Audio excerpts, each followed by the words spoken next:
അപ്പോൾ ഇന്നത്തെ നമ്മുടെ വീഡിയോ വന്നിട്ട് എന്താണെന്ന് വെച്ചാൽ ഞാൻ ഒത്തിരി ഷോർട്സിലും മറ്റുമൊക്കെ നമ്മളുടെ ഉത്സവത്തിൻ്റെ നമ്മളെ വീടിനടുത്തുള്ള ഉത്സവത്തിൻ്റെ അതായത് നമ്മളെ വീടിനടുത്തുള്ള അമ്പലത്തിലെ ഉത്സവത്തിൻ്റെ കാര്യങ്ങൾ ഇട്ടിരിക്കുന്നത് എല്ലാവരും കണ്ടിട്ടുണ്ടാവും. അപ്പോൾ ഇന്നത്തെ വീഡിയോ അതിനെ ബേസ് ചെയ്തിട്ടാണ്. അപ്പോൾ നമ്മളെ ഉത്സവം നടക്കുന്നതിൻ്റെ പിന്നിൽ അല്ലെങ്കിൽ 7 ദിവസത്തെ തോറ്റമ്പാട്ടിന് പിന്നിൽ ഒരു കഥയുണ്ട്, ദേവിയെ കുടിയിരുത്തിയ കഥ. അപ്പം ആ കഥയാണ് നമ്മൾ ഇന്നത്തെ വീഡിയോ കേട്ടോ. പക്ഷെ കഥ പറയുന്നത് ഞാനല്ല, അതിനെക്കുറിച്ച് വളരെ വ്യക്തമായിട്ട് അറിയാവുന്ന ഒരാളാണ് ഇതിനെക്കുറിച്ച് നിങ്ങളോട് സംസാരിക്കുന്നത്. അപ്പോൾ വീഡിയോ ഇഷ്ടപ്പെടുകയാണെങ്കിൽ എന്തായാലും ലൈക്കും ഷെയറും നമ്മുടെ ചാനൽ സബ്സ്ക്രൈബ് ചെയ്യണം കേട്ടോ. ഓക്കെ, അപ്പം നമുക്ക് വീഡിയോയിലോട്ട് പോയാലോ. ഇത് ഇപ്പൊ ഇവിടെ അവതരിക്കുന്നത് കോവലനും കർണകിയായിട്ടാണ്. ഇപ്പൊ ഇവിടെ ദേവി കർണകി, കോവിലൻ ബാലകനാരും ഇവരാണ് ഇവിടുത്തെ കഥാനായകന്മാര്. പിന്നെ അതിന്റെ ഉത്ഭവം എന്തെന്ന് വെച്ചാൽ ഒരു പറഞ്ഞോ. ഇവിടെ അത് ആദ്യത്തെ ഉത്ഭവം ഒരു മുട്ടയിൽ നിന്നാണ്. ഒരു അരുവിയിലെടുത്ത് ഒരു തെങ്ങില് കടപ്പുറത്ത് ഒരു തെങ്ങില് ഒരു കാക്ക വന്നിരിക്കും. ആ കാക്കയും വേറൊരു കാക്കയും കൂടെ വന്ന് തമ്മിൽ ഉരുമ്മി അത് മുട്ട അങ്ങ് വീഴും, കടലിൽ വീഴും. അത് മുക്കോര് വലയിടുമ്പോഴത്തേക്ക് ആ മുട്ടയെ കിട്ടും, വലയിൽ വരും. മുട്ടയെ കിട്ടും. വലയിൽ മുട്ട കയറുമ്പോഴേ ഭയങ്കര തിളക്കവും ഭൂമി കുലുക്കവും എല്ലാം ശബ്ദവും വാരാകാരത്തോടുകൂടിയാണ് മുട്ട വരുന്നത്. അത് പയ്യെ എടുത്ത് അവര് കരയ്ക്ക് വെക്കും. കരയ്ക്ക് വെച്ചാൽ അവിടെയൊക്കെ ഭയങ്കര ശല്യമാണ്. അവിടെ നിന്ന് ഉടനെ എടുത്ത് അവിടെ രാജാവിന്റെ കൊണ്ടുകൊടുക്കുക. ആ രാജ്യത്തെ മായിരാജന്റെ എന്നൊരു രാജാവാണ്, അവിടെ കൊണ്ടു കൊടുക്കും.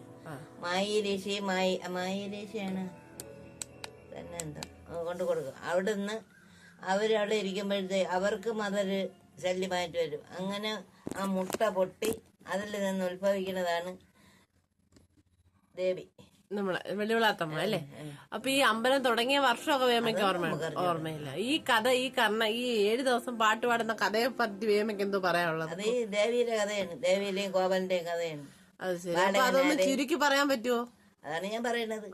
പറഞ്ഞോ. അങ്ങനെ എനിക്ക് പറയാനായിട്ട് വെയില് ഇതെല്ലാം ഉണ്ടാവും. പിന്നെയാണ് ഇത് എല്ലാം മനുഷ്യർ ഉത്ഭവിക്കുന്നത്. അങ്ങനെയാണ്. മുക്കുവനാണ് അടുത്ത് മൈക്ക് അടുത്തോട്ട് എങ്കിലേ കേക്കൂ. മുക്കുവനാണ് വല പിടിക്കുമ്പോ ഒരു മുട്ട കിട്ടും. ആ മുട്ട കൊണ്ടുവന്ന് അതിൽ നിന്നാണ് ഈ കഥ ഉത്ഭവിക്കുന്നത്, സ്റ്റാർട്ട് ചെയ്യുന്നത്. ആ മുട്ടയിൽ നിന്നാണ് ദേവി ഉത്ഭവിക്കുന്നത്. ആ ദേവിയെ മുക്കോക്കുടി കൊണ്ടുവയ്ക്കും, അവര് വളർത്തി വരും. അപ്പൊ അവിടെ നല്ല ഐശ്വര്യമായിട്ടൊക്കെ വരും. പിന്നെ അവർക്ക് ദോഷവും വരും ദേവി ഇരിക്കുമ്പോഴത്തേക്ക്. അതുകൊണ്ട് പിന്നെ എങ്ങനെയെങ്കിലും അത് അവിടുത്തെ രാജാവിന് കൊണ്ടുണ്ട്, മായിരാജന് കൊണ്ടു കൊടുക്കും. മായിരാജനെ കൊണ്ടു കൊടുത്താൽ മായിരാജന് മക്കളില്ലാത്ത പോകണം. അവിടുന്ന് മായിരീശിയും കൂടെ വളർത്തി കുട്ടിയങ്ങ് വലുതായി വരും. അപ്പൊ അവിടെയൊക്കെ ഭയങ്കര കൊളലക്കണങ്ങളുണ്ടാവും, വീട്ടിനും നാട്ടിനും ഒക്കെ ഉണ്ടാവും. അതൊന്നും അവർ വക വയ്ക്കില്ല. വളർത്തി എടുത്തിട്ട് പിന്നെ ഇങ്ങനെ നടക്കും. അപ്പോഴത്തേക്ക് പ്രായമായി എഴുത്തിനിരുത്തി, ബാല്യം കഴിഞ്ഞ് എഴുത്തിനിരുത്തി അവിടുന്ന് പിന്നെ പെണ്ണാരാഞ്ഞ് അല്ലെ കളിച്ചും. പിന്നെ ഇവര് അമ്മാനാട്ടമൊക്കെ ഉണ്ട് ഇവർക്ക്, കൂട്ടുകാരുമായിട്ടൊക്കെ ഇരുന്ന് അമ്മാനാട്ടവും ചാഞ്ചാട്ടവും ഊഞ്ഞാലാട്ടവും ഒക്കെ ഉണ്ട്. അതൊക്കെ കഴിഞ്ഞിട്ട് ഇരിക്കുമ്പോഴത്തേക്ക് ഈ ഓവലല്ലേ ബാലകനാര് ജനിക്കും വേറൊരു രാജ്യത്ത്. അവിടുന്ന് ബാലകനാര് ജയിക്കുമ്പോൾ അവിടുന്ന് ആ കൊച്ചും വലുതാവും. അത് മക്കളില്ലാതെ ഇരുന്ന് നോമ്പ് നോറ്റ് ഈ വഴിപാടൊക്കെ കഴിച്ച് അമ്പലങ്ങളും വഴിയമ്പലങ്ങളും വഴിക്കിണറുകളും എല്ലാം കഴിച്ചിട്ട് ഉണ്ടാവുന്ന ഒരു കുട്ടിയാണിത്. മായിരീശിക്ക് ബാലകനാരുണ്ടാവുന്നത്. അപ്പൊ ഇന്നിപ്പോ നമ്മളെ പാട്ട് എവിടെ പാടി നിർത്തിയേക്കുന്നേ? ഇന്നിപ്പോ കല്യാണം കഴിഞ്ഞില്ലേ? കഴിഞ്ഞു. അപ്പൊ ഈ കല്യാണത്തിന് അന്നത്തെ കഥ വേമ എന്ന് പറയാവോ? നമ്മളെ മാലപ്പുറത്തിന് തുടർന്ന് വരുമ്പോഴല്ലേ പറയാം. പറഞ്ഞോ. അങ്ങനെ അത് വളർന്നു വരുമ്പോഴത്തേക്കും എന്താ ഞാൻ പറഞ്ഞത്, ബാലകനാരുടെ കാര്യം. ബാലകനാര് വളർന്നു വരുമ്പോ അവിടെ ഭയങ്കര കുരുത്തക്കേടൊക്കെയാണ്. അങ്ങനെ ആകുമ്പോഴത്തേക്കിനെ അടുത്ത് മൈക്ക് അടുത്ത് പിടിച്ചെങ്കിലേ നമുക്ക് കേക്കൂ. ഒക്കെ കഴിഞ്ഞ് പയറ്റ് കഴിയാനായിട്ട് ഗുരുകുലത്തിൽ കൊണ്ടാക്കും. ഗുരുകുലത്തിൽ കൊണ്ടാക്കുമ്പോ അവിടെ ഒരുപാട് പിള്ളേര് കാണും. സുന്ദരനും സുമുഖനുമാണ് ഇദ്ദേഹം അവിടെ കൊണ്ടാക്കുമ്പോഴത്തേക്കും മറ്റെല്ലാം ഒരു ചോപ്പട്ട പിള്ളേരാണ്. അപ്പൊ അവരൊക്കെ സൗന്ദര്യം കണ്ട് പിള്ളേർ തമ്മിൽ വഴക്കാവും. അപ്പൊ അവിടെയൊക്കെ തരണം ചെയ്തിട്ട് തരണം ചെയ്തിട്ട് അങ്ങനെ എന്ത് പറയും, പാലല്ലേ കോരി ഒഴിക്കാനൊക്കെ അവൻ നല്ലപോലെ പഠിക്കുന്നില്ലേ, നമ്മൾ പഠിക്കുന്നില്ലല്ലോ ഗുരുവിനെ ദേഷ്യപ്പെടും, കുറ്റം പറയും. അപ്പൊ അത് പറയും ഭാഗ്യമുള്ളവനെ പറഞ്ഞിട്ടുള്ളു, എല്ലാവർക്കും പറഞ്ഞിട്ടില്ല. പാലാണെങ്കിൽ കോരി ഒഴിക്കാം, ബാക്കിയും കോരി ഒഴിക്കാനൊക്കെ നിങ്ങൾ പഠിച്ചോണം എന്നൊക്കെ പറഞ്ഞ് അവരെ വഴക്കും. അത് കഴിഞ്ഞ് പയറ്റ് കഴിഞ്ഞിട്ട് പിന്നെ അഭ്യാസത്തിന് പോകും. ആയുധാഭ്യാസത്തിന് അവിടെയും വേണ്ടുന്ന ബഹളങ്ങളൊക്കെ ആയിരിക്കും. എല്ലാം മുൻപന്തിയിൽ ഇയാളാണ്. മറ്റുള്ളവർ അവിടെയും വഴക്കൂടി വരും. പിന്നെ ആയുധം പിന്നെ പയറ്റ് ഇതെല്ലാം കഴിഞ്ഞിട്ട് തിരിച്ചങ്ങ് ചെല്ലും. തിരിച്ചങ്ങ് ചെല്ലുമ്പോഴത്തേക്ക് കോളളൊക്കെ കല്യാണത്തിന്റെ അങ്ങനെ വീട്ടിൽ ശല്യം ഉണ്ടാക്കുമ്പോഴത്തേക്ക് പെണ്ണാരാഞ്ഞു പോകും. ഇത് എനിക്ക് അറിയത്തൊക്കെ ചുരുക്കിയാണ് ഞാൻ പറയണത്, അങ്ങനെയൊന്നല്ല. പെണ്ണാരാഞ്ഞ് പോകുമ്പോഴത്തേക്ക് ലോകത്ത് ഒരു പെണ്ണിനെയും പിടിക്കില്ല. പോയി പോയി പോയി പോയി പുത്തൻ തെരുവില് പുതുവങ്ങാടിയില് അവിടെ എവിടെയൊക്കെ പോകും. ഒരുപാട് അങ്ങാടികളിൽ തോറും പോകും. പിന്നെ അല്ലല്ല ഇതിനിടയിൽ കച്ചവടത്തിന് പോകും. പൂണാരം എടുത്തോണ്ട് കച്ചവടത്തിന് പോകും. കച്ചവടത്തിന് പോകുമ്പോ എല്ലാം നശിക്കും. ഈ അവസാനം അങ്ങേറ്റം ഇവരെ മുതല് മുഴുവനും നശിപ്പിച്ച് വെണ്ണീറാക്കും. പിന്നെ കച്ചവടത്തിനിരിക്കും. അതായത് കച്ചവടത്തിനിരിക്കുമ്പോഴത്തേക്കും അവിടെ വെച്ച് തെരുവിലൊക്കെ വേണ്ടുന്ന കുട്ടീശ്വരമൊക്കെ ഉണ്ടാകും. അത് കഴിഞ്ഞിട്ട് എങ്ങനെയാ ശല്യം നിമിത്തം പെണ്ണാരാഞ്ഞ് പോവാം. പെണ്ണാരാഞ്ഞ് പോകുമ്പോ ഒരു പെണ്ണിനെയും പിടിക്കൂല. അങ്ങനെ പോയി ഒരു സ്ഥലത്ത് ഇവര് ഊഞ്ഞാലിൽ ഇരുന്ന് ആടയാണ്. അമ്മാനെ ആട്ടം ആടി ഊഞ്ഞാലിലിരുന്ന് ആടുമ്പോഴത്തേക്ക് അവിടെ ചെന്ന പെണ്ണിനെ വിളിച്ചിറങ്ങൂല. പെണ്ണ് തന്റെ അടിയാണ്, ആരടുത്തും പോയെടുക്കാനൊന്നുമില്ല. അങ്ങനെ പോയി എങ്ങനെയെങ്കിലും കണ്ട് അവസാനം ഇത് ഒപ്പിച്ചിട്ട് കൊണ്ട് കല്യാണം നടത്തും. കല്യാണം നടത്തിയിട്ടാണ് പിന്നെ വീട്ടിൽ കൊണ്ടുവരും. വീട്ടിൽ കൊണ്ടുവന്ന ഒരുപാട് ഇതുണ്ട്. ഒരു മുറി കിടക്കില്ല, അവനെ തൊടുവില്ല, ഒരു വകയും ചെയ്യില്ല. അല്ലെ ഊഞ്ഞാല് ആടിക്കൊണ്ടങ്ങിരിക്കും. ഒരു പേരുണ്ട് അതിന്. ഒരു ഊഞ്ഞാലിൽ ആടിക്കൊണ്ടങ്ങിരിക്കും. പക്ഷെ അവർക്ക് തോഴിമാരുമായിട്ട് കളിക്കണം. ഇതില് ഒരു ശ്രദ്ധയില്ല ഭർത്താവിനില്. അത് കഴിഞ്ഞപ്പോഴത്തേക്ക് പിന്നെ ദൂരെ ഇരിക്കണം, എന്നെ തൊട്ടുകൂടാ, അങ്ങനെയാണ് ഞാൻ ശപിക്കും, അങ്ങനെയൊക്കെ പറയും. അതുകൊണ്ട് തൊടുവില്ല. അങ്ങനെ ഇരുന്നിരുന്നിരുന്ന് അവസാനം ആകുമ്പോഴത്തേക്ക് ഇപ്പൊ എല്ലാം മിറ്റുണ്ട്. ഇവിടുന്ന് ഒരുപാട് സ്ത്രീധനമൊക്കെ കൊണ്ടുപോയി എല്ലാം മിറ്റുണ്ട് തീരുമ്പോഴത്തേക്ക് ഗതിയില്ലാതെ വരുമ്പോഴത്തേക്ക് ഇങ്ങനെ ചെലമ്പ് കൊണ്ട് വിൽക്കാനായിട്ട് പോകും. ചെലമ്പ് കൊണ്ട് വിൽക്കാൻ പോകുമ്പോഴത്തേക്ക് പാണ്ഡ്യരാജ്യത്ത് ആർക്കും വാങ്ങിക്കില്ല. ഈ ചെലമ്പ് കൊണ്ട് ആരും വാങ്ങിക്കില്ല. അത്രയ്ക്ക് തിളക്കമാണ്. അത് കയ്യിലെടുക്കുമ്പോഴേ വിറയ്ക്കും, ഭൂമി വിറയ്ക്കും. എവിടെ തിണ്ണായിക്കൊണ്ട് വെച്ചാൽ അവിടെ വിറയ്ക്കും. ഇവിടെ വെച്ചാലും അങ്ങനെ വിറയ്ക്കുന്ന ഒരു സാധനമാണ്. അങ്ങനെ ഒരു അവസാനം ആകുമ്പോഴത്തേക്ക് പാണ്ഡ്യരാജ്യത്ത് പാണ്ഡ്യന്റെ ഭാര്യയുടെ ചെലമ്പ് മോഷ്ടിച്ചു പോകും. പാണ്ഡ്യന്റെ ചെലമ്പ് പോകുമ്പോഴത്തേക്ക് ഇവര് എല്ലാവരെയും തിരക്കാനായിട്ട് നടക്കും. ഒരു തട്ടാനാണ് അതിനെ വിറ്റത്. തട്ടാന്തയിലാണ് വിൽക്കാൻ കൊടുത്തു വെച്ചത്. ആ തട്ടാൻ അതിനെ മറിച്ച് വിൽക്കും. വിറ്റിട്ട് ഇവന്റെ ചെലമ്പ് ആ തട്ടാൻ വാങ്ങിച്ചു കൊണ്ട് നോക്കിയിട്ട് ഇത് കൊള്ളാലയുടെ ഞാൻ വിറ്റ് തരാന്ന് പറഞ്ഞിട്ടൊക്കെ അതിൻ്റെ ഇത് വാങ്ങിച്ചോട്ട് പോയി തെരുവ് തോറും കൊണ്ട് നടത്തിയിട്ട് അവസാനം അത് പറ്റിച്ചത്. അവന് വിറ്റ് കൊടുക്കാനൊന്നുമില്ല, പാലനാർ വിറ്റ് കൊടുക്കാനൊന്നുമില്ല. അങ്ങനെയായി അതപ്പതിച്ച് അങ്ങ് ചെല്ലും. ചെല്ലുമ്പോഴത്തേക്ക് എന്തൊരു ചെയ്യാനും ഒരു വഴിയില്ലല്ലോ. ചെന്ന് സമയത്തിലൊക്കെ നിൽക്കും. അപ്പൊ പിന്നെ അങ്ങനെ പറയും, ഞാൻ പോയി തിരക്കിയിട്ട് വെക്കെന്ന് പറഞ്ഞുകൊണ്ട് ഇറങ്ങും. ദേവി മുടി അരിച്ച് തിരിച്ചിട്ടും കൊണ്ട് അതൊക്കെ പാട്ട് കേൾക്കണേ നല്ല ഇതായിട്ട് അറിയാനും.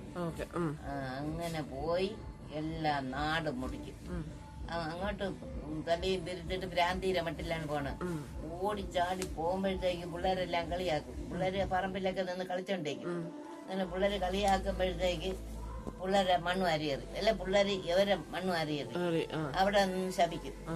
നിങ്ങൾക്ക് മണ്ണനും കരപ്പനും വരട്ടെ എന്ന് പറഞ്ഞു. അങ്ങനെയാണ് ഈ മണ്ണനും കരപ്പനും വരുന്നത്. അത് കഴിഞ്ഞിട്ട് അങ്ങോട്ട് ചെല്ലുമ്പോൾ ആമ്പിളര് എന്ന് കളിക്കും. അവരെന്തരെയും എറിയും, കല്ല് വാരി എറിയും. അതാണ് മസൂരിയായിട്ട് വരുന്നത്. ആ മസൂരി പല എണ്ണത്തിലുണ്ട്. കല്ലൂരി, പാലൂരി, നെല്ലൂരി എന്നൊക്കെ പറഞ്ഞ ഒരുപാട് സൈസിലുണ്ട്. എത്രയോ ഇനമുണ്ട്. അതില് തൃക്കണ്ണോട് കൂടി വന്നാൽ ദോഷമാണ്. ഇത് നെറ്റിക്ക് വരെ ഇണക്കി ദോഷമാണ്. അങ്ങനെ അവിടുന്ന് പോയി അവസാനമാകുമ്പോൾ അങ്ങ് വീട്ടിൽ ചെല്ലും. അപ്പൊ എല്ലാം ആടിക്കളന്ന് വീട്ടിൽ ചെല്ലും. വീട്ടിൽ ചെല്ലുമ്പോഴത്തേക്ക് പിന്നെ ഒരു വഴി ഗതിയില്ലല്ലോ. അങ്ങനെ ഇരിക്കുമ്പോഴത്തേക്ക് അങ്ങനെ പിന്നെ ചിലമ്പ് വയ്ക്കാനും പോയി എല്ലാം വന്നിട്ട് ഇവര് തമ്മിൽ തൊടുമില്ല.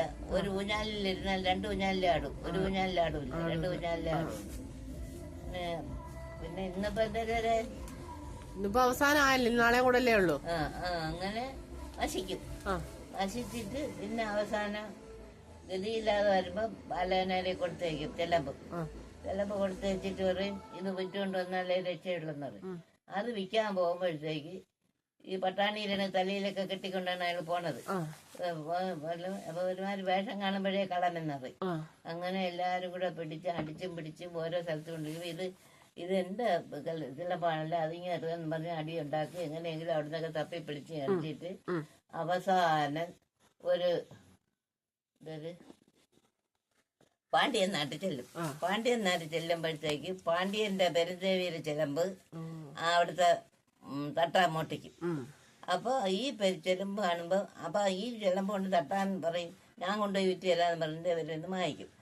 ബാലരാൻ മായിച്ചിട്ട് ഇയാള് ചിലമ്പ് കൊണ്ടില്ല. അപ്പൊ അതുകൊണ്ട് കാണിക്കുമ്പോ ദേവിയുടെ ചിലമ്പാണ് ആണെന്ന് പറഞ്ഞ് മറ്റൊരാള് അതങ്ങ് എടുക്കും. അപ്പോഴത്തേക്ക് ദേവിയിലെ കൊണ്ട് പാണ്ഡ്യത്തിലെ കൊണ്ട് കൊടുക്കുമ്പോ പാണ്ഡ്യത്തി പറയും ഇത് എന്റെ ചിലമ്പല്ല, ഇത് മനുഷ്യരെ ആരെയും ചിലമ്പല്ല, ഇത് പിന്നെ തട്ടാൻ നിർമ്മിച്ചതുമല്ല, പാണ്ഡ്യന്റെ ചിലമ്പുമല്ല, ഇത് ഏതോ ഒരു ശക്തിയുള്ള ചിലമ്പാണ്. കാരണം ആ ചിലമ്പെടുക്കുമ്പം ചൈതന്യമുണ്ട്. അല്ല വിറയ്ക്കും, ഭൂമി കുലുങ്ങും, ഭൂമി പൊളക്കും, അങ്ങനെയൊക്കെ ഒരുപാട് അസൗകര്യങ്ങൾ വരും. അതുകൊണ്ട് അവരെടുക്കാതെ വിടുമ്പോഴത്തേക്ക് അവൻ കൊണ്ടുപോയി അതിനെ എങ്ങനെയെങ്കിലും വിറ്റ് അവൻ അവസാനം തട്ടാന്റെ നാട് പോവും. അങ്ങനെ ഇത് അറിഞ്ഞിട്ട് ഇവര് വിഷമിച്ചിന്നെ ഇരിക്കും. ഒരു ദിവസം ഇറങ്ങും, തലയും പെരുത്തിട്ട് കാളിയിരണക്കങ്ങ് വേഷം കെട്ടി ഇറങ്ങി എവിടെയൊക്കെ പോയി അവിടെയൊക്കെ ചെന്ന് അവരെ ആരെല്ലാം ഉപദ്രവിച്ചിട്ടുണ്ടോ അവരെല്ലാം ശരിപ്പെടുത്തിയിട്ട് തിരിച്ചു കയറും. അങ്ങനെ പോണ പോക്കിനാണ് ഈ പിള്ളേർ കളിച്ചോണ്ടിരുന്ന് ചെയ്തില്ലേ, അതിന് പിള്ളേർക്ക് മണ്ണെണ്ണയും കരിപ്പനും കൊടുക്കും, പിന്നെ മസൂരി കല്ലെറിഞ്ഞവർക്ക് മസൂരി കൊടുക്കും, പിന്നെ അങ്ങനെ വേണ്ടുന്ന കുട്ടീശ്വരം ചെയ്യുന്നവർക്കൊക്കെ ആപത്തും കൊടുത്തും കൊണ്ട് തിരിച്ച് അങ്ങ് വീട്ടിൽ ചെന്ന് അരയിരിക്കും. ഇത്രയാണ് എനിക്ക് അറിയാം. ഇനി കാണും കഥ വൈമയ്ക്ക് ഇത്രേ അറിയും. അപ്പൊ നമ്മുടെ ആറ്റുകാലമ്മയുടെ കഥയും ഇതായിട്ട് സാമ്യമുണ്ടോ വേമ? അതില് ചിലതേ ഉള്ളു, ചിലതില്ല, വ്യത്യാസമുണ്ട്. അതെങ്ങനെയാണ്? അത് പാട്ടിലും വ്യത്യാസമുണ്ട്. പക്ഷെ രണ്ടുപേരും കഥ ഇത് തന്നെ, സെയിം തന്നെ. മാരിരാജനും അതെ, അത് ചെറിയ ചെറിയ വ്യത്യാസങ്ങൾ. മാരിരാജൻ ഇവിടെ ബാലകനായിരുന്നു. കോവലനും കർണകിയാണ് അവിടെ. ഇവിടെ ഭദ്രകാളി അവിടെ കാപ്പ് കെട്ടിയിരുത്തും. ഇവിടെ കാപ്പ് കെട്ടിയിരുത്തില്ല, അവിടെ കുടിയിരുത്തത്തെ ഉള്ളു. പച്ചപ്പന്തലിടും, പച്ചപ്പന്തലിട്ട് അതിലാണ് കാപ്പ് കെട്ടുന്നത്. അത് ശരി. പച്ചപ്പന്തലൊന്നുമില്ല ഇവിടെ. അന്നേ ഇങ്ങനെ.